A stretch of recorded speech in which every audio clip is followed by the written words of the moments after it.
अस्सलामुअलैकुम class, this is Saba Nawaz. Welcome back to my YouTube channel educate yourself. आज जो हमारा नया चैप्टर स्टार्ट हो रहा है, 10th चैप्टर ग्रेड 5 की साइंस का, अवर सोलर सिस्टम। बड़ा इंटरेस्टिंग टॉपिक है। इसको उर्दू में कहते हैं निज़ाम शमसी। निज़ाम शमसी के बारे में आप कहीं ना कहीं जानते होंगे। सोलर सिस्टम के बारे में आप कहीं ना कहीं जानते होंगे। आपको पता है कि हम अर्थ में रहते हैं और हमारा अर्थ सूरज के गिर्द घूमता है। ठीक है, अगर नहीं पता होता तो अभी सब जान लेंगे इसके बारे में। बहुत ही इंटरेस्टिंग चीज़ें हैं ये, अल्लाह ताला की कुदरत है बनाई हुई। और अगर साइंस में बोलें तो ये फैक्ट्स हैं सारे जो नज़र आते हैं। Have you ever thought about other planets like our planet earth? क्या आपने बाकी प्लैनेट्स के बारे में सोचा है? जैसे हमारा अर्थ है, हमारा अर्थ भी एक प्लैनेट है और बाकी भी प्लैनेट्स हैं। मैं कोशिश करूँगी इस वीडियो में आपको सारी चीज़ों की जिन जिनका जिक्र हो रहा है उनकी तस्वीरें दिखा सकूँ।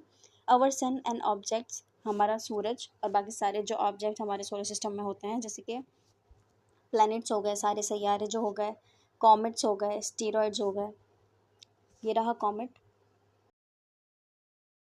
ये रहा स्टीरॉयड। ऑर्बिटिंग द सन, सन के गिर्द घूमते हैं। कंप्राइज ऑफ अ फैमिली, और एक फैमिली की तरह होते हैं। ठीक है, डू यू नो, क्या आपको पता है the place of earth in this family, कि हमारा अर्थ कौन से नंबर पे आता है इस फैमिली पे? ये रहा अर्थ। और ये सारा सोलर सिस्टम आपको दिखा रहे हैं जो ऑर्बिटिंग अराउंड द सन, सन के गिर्द जो घूम रहा है।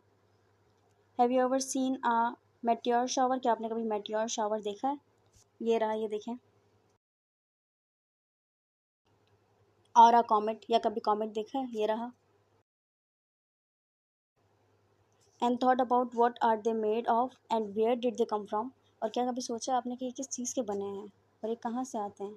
What is the origin of our sun? हमारा सन कहाँ से असल में आया है? एंड द प्लैनेट्स, और प्लैनेट्स कहाँ से आए हैं? And why are this so much different in science and appearance? और वो एक दूसरे से साइज़ में इतने अलग अलग क्यों हैं और दिखने में भी इतने अलग अलग क्यों हैं? जैसे कि हमने पढ़ा होगा या हम जानते होंगे ये इस्लामिक थॉट से भी, कि ज़िंदगी जो है सिर्फ अर्थ पे पाई जाती है। एलियंस वगैरह का तो मुझे ज़्यादा नहीं पता कि एलियंस होते नहीं होते या क्या चीज़ है, बट हमें इतना पता है कि ज़िंदगी और ज़िंदा लोग अर्थ पे पाए जाते हैं, इंसान अर्थ पे पाए जाते हैं। बाकी किसी प्लैनेट्स पे ऐसी मखलूक नहीं है अल्लाह ताला की। Do you know do you know what is the name of the national space agency of Pakistan and its function? क्या आपको पता है कि पाकिस्तान की जो एजेंसी है जो इस चीज़ों पे काम करती है, जैसे कि एक आपने वर्ड सुना होगा नासा, NASA, नासा, जो इन चीज़ों के बारे में काम करती है, इन चीज़ों पर, और उसके बारे में रिसर्च करती है। ठीक है, तो पाकिस्तान में भी एक ऐसी एजेंसी है, agency of Pakistan and function, जो इन चीज़ों पर, सोलर सिस्टम की चीज़ों पर काम करती है। जैसे कि कहते हैं ना, रॉकेट गया है, चाँद पे गए हैं, मून पे गए हैं, इसके बारे में, मार्स पे गए हैं, उसके बारे में पता किया है। तो ये सारी चीज़ें इन पे वो काम करते हैं। Pakistan space and under atmosphere and upper atmosphere research communication, Pakistan space and upper atmosphere research communication नाम है इसका। ठीक है, सुपार को भी कह सकते हैं आप इसको। Is the national space agency of Pakistan, ये पाकिस्तान की कौमी एजेंसी है और ये कब बनी थी? 1961 में। The main object of SUPARCO are, अब सुपारको किन चीज़ों पे काम करती है, मेन चीज़ें क्या हैं? To undertake research in the field of science and engineering, science की फील्ड में। अभी इन सारी चीज़ों के बारे में जानने को साइंस ही बोलेंगे, ये सारी साइंस की चीज़ें हैं। और इंजीनियरिंग जैसे कि जैसे कि हमारी सैटेलाइट है, सैटेलाइट बनाई तो इंजीनियर्स ने है ना,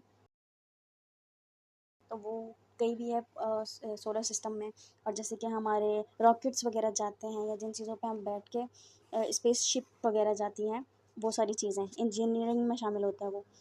to utilize the benefit in space technology for the advancement of our country, यही स्पेस टेक्नोलॉजी की बात आ गई कि कौन सी हम टेक्नोलॉजी का इस्तेमाल कर सकते हैं स्पेस की मदद लेकर, खला की मदद लेकर, और वहाँ पे हम ऐड कर सकते हैं जिससे हमारी कंट्री को, हमारे मुल्क को फ़ायदा हो।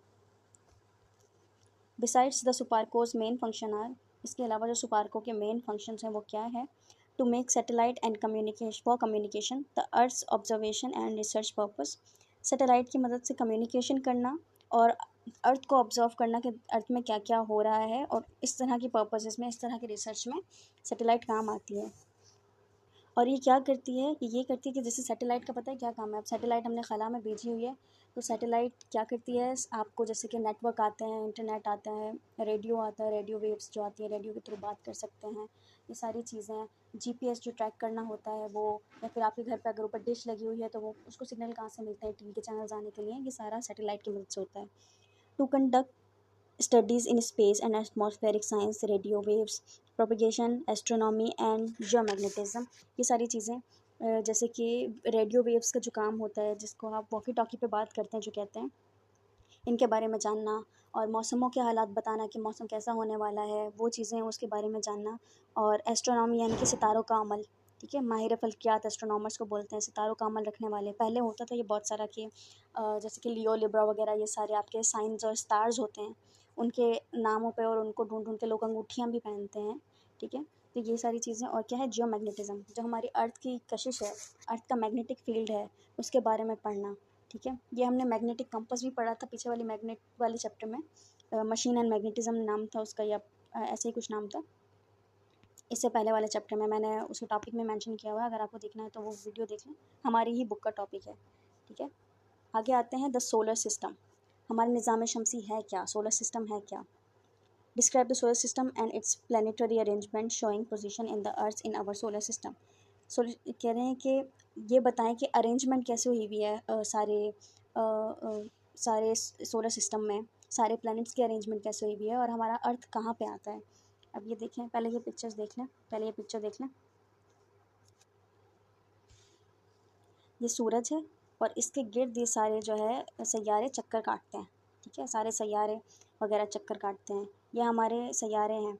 और ये जो कॉमेट्स हैं ये अलग चीज़ है, ये एस्ट्रॉयड अलग चीज़ है, ठीक है।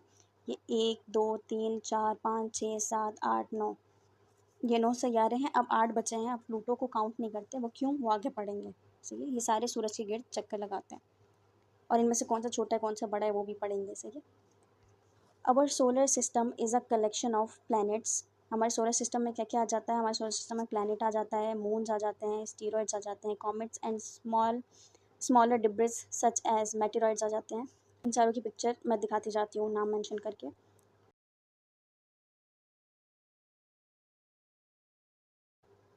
विच are revolving around the sun, जो कि हमारे सूरज के गिर्द घूम रहे हैं। The sun is the centre of the solar system. हमारा जो निज़ाम शमसी है, जिसके गिर्द सारी चीज़ें घूम रही हैं, जिसके गिर्द सारा काम हो रहा है, वो है सन, सूरज। सूरज इज़ द सेंटर, ठीक है। Everything is a solar system orbit around the sun. सारी चीज़ें जो सोलर सिस्टम में हैं वो सन के गिर्द घूमती हैं। ऑर्बिट अराउंड का सन का मतलब है सन के गिर्द घूमती है, सन के गिर्द चक्कर काटती हैं। अब ये जो आपको रास्ता दिख रहा है, ये रास्ता, ये जो बनाया हुआ है, ये जो पाथ बनाया हुआ है जिन पे ये घूम रही हैं, जो गोल गोल लाइनें बनाई हुई हैं, इनको ऑर्बिट्स कहते हैं, ठीक है। इनको क्या कहते हैं, ऑर्बिट्स। ये सब चीज़ें अपने ऑर्बिट पे मूव करती हैं, सारी चीज़ें। और सूरज भी जैसे कहते हैं ना, अपने टाइम पे आता है जाता है, सूरज कहीं नहीं आता जाता, दुनिया उसके गिर्द मूव कर रही होती है।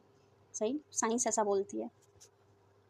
Orbit around the sun, the order of planets nearest to the farthest from the sun in our solar system is. कह रहे हैं कि अब जो ऑर्डर जिस हिसाब से सेट किए गए हैं कि सूरज के कौन सा सबसे ज़्यादा करीब है और कौन सा सबसे ज़्यादा दूर है, वो पढ़ते हैं हम। पहला क्या आ जाता है, मरकरी, ठीक है।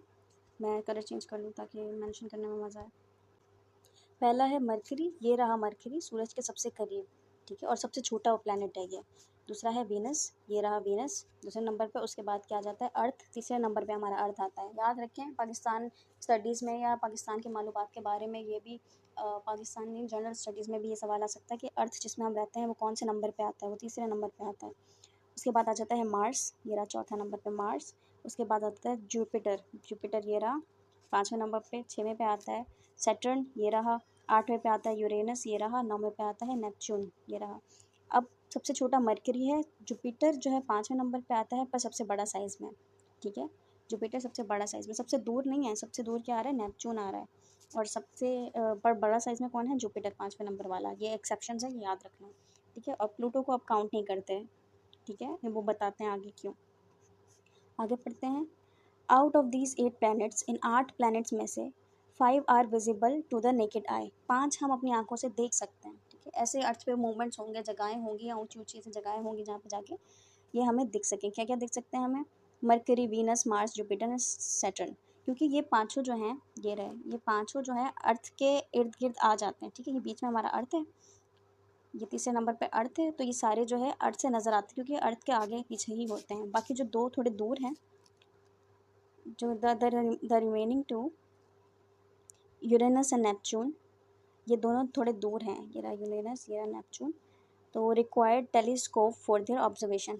टेलीस्कोप चाहिए होता है देखने के लिए। अब ये मैं पिक्चर दिखा देती हूँ टेलीस्कोप की, ये रहा telescope.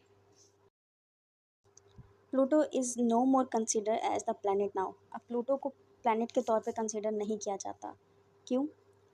Instead its belong to a new category called dwarf planet. बल्कि इसको एक नया कैटेगरी में डाल दिया गया है जिसे डॉफ प्लैनेट कहते हैं। डॉफ वैसे लफ्ज़ होता है, इसका मतलब होता है बोना, बोना होना या छोटा होना, ठीक है, उसे डॉफिज्म कहते हैं। आगे है, आगे पढ़ते हैं। ये निमोनिक्स है, ये थोड़ा इंपॉर्टेंट है, ठीक है। इस तरह से इसकी मदद से आप अपने जो है पूरे नामों को याद रख पाओगे। अ निमोनिक इज़ अ सेंटेंस और a phrase that help us remember, यानी कि एक ट्रिक कह सकते हैं। A set of word in a specific order. जैसे कि हम आगे प्रेडिक्टेबल जब केमिस्ट्री को याद करेंगे उसमें भी हमें ट्रिक्स की ज़रूरत पड़ेगी, जो भी जैसे जिसकी वजह से चीज़ें हमारे दिमाग में बैठ सकें। तो it use the same first letters और words are trying to remember. हम पहले पहले लफ्ज़ों को इस्तेमाल करके अपना एक सेंटेंस बना लेते हैं जिससे हमें मदद मिलती है ये सारी चीज़ें याद करने में, इन सारों का सीक्वेंस याद करने में कौन सा कब आता है। जैसे कि निमोनिक है याद करने के लिए, my very excellent mother just serve us naans. मेरी बहुत ही अमेजिंग मम्मा, एक्सीलेंट मम्मा सिर्फ हमें नान देती है, ठीक है। तो इसके पहले पहले जो इनिशियल्स देखें, ये सारे जो है हमारे जो प्लैनेट्स थे उनके नामों से शुरू होते हैं। तो अगर आप ये पूरा एक सेंटेंस याद कर लेंगे तो आपको याद रहेगा। पहले आता है माई वेरी एजुकेटेड, एम से आता है मरकरी, वी से आता है वीनस, एजुकेटेड ई से आता है अर्थ, फिर एम से आता है मार्स, फिर जे से आता है जुपिटर, फिर एस से आता है सैटर्न, फिर यूरेनस, अस से एन से नान यानी कि नेपच्यून, ठीक है। ये देखिए, ये लिखे मैं, बस एक जुमला याद कर लेना आपने। मैंने याद किया था my very educated mother just serves noodles, मैंने ये याद किया था, ठीक है। ये उससे मिलता जुलता है, बस एक जुमला याद कर लें, आपको पूरे सैयारों का नाम, प्लैनेट्स के नाम याद हो जाएंगे। Try to make your own mnemonic, या फिर आप कोशिश करें कि आप उर्दू में या फिर जो भी ज़बान है उसमें अगर आप कोई जुमला बनाना चाहें इससे रिलेटेड, ठीक है, तो वो आप बना सकते हैं, उसे बना के आप याद कर सकते हैं, या फिर अपना कोई भी ट्रिक अगर आपको ईजी लगे वो इस्तेमाल करके आप ये नाम याद कर सकते हैं। अगला हमारा टॉपिक है सन, जो कि थोड़ा इंपॉर्टेंट टॉपिक है, बल्कि सारा चैप्टर ही बहुत इंपॉर्टेंट है और बहुत मज़े का भी है, और ये हम अगले जो है लेक्चर में कवर करेंगे। सही है, उम्मीद है आपको सारा कुछ समझ आया होगा, और उम्मीद है कि पिक्चर से भी आपको काफ़ी हद तक समझ आ गया होगा, और जो आपको ना समझ आया वो लाजमी कमेंट करके मुझसे पूछिए, और अपने फ्रेंड्स के साथ शेयर कीजिए, टीचर के साथ शेयर कीजिए। अच्छी लगी हो तो लाइक लाजमी कीजिएगा, शेयर कीजिएगा, सब्सक्राइब करना नहीं भूलिएगा, और अपना ख्याल रखिएगा। अल्लाह हाफ़िज़।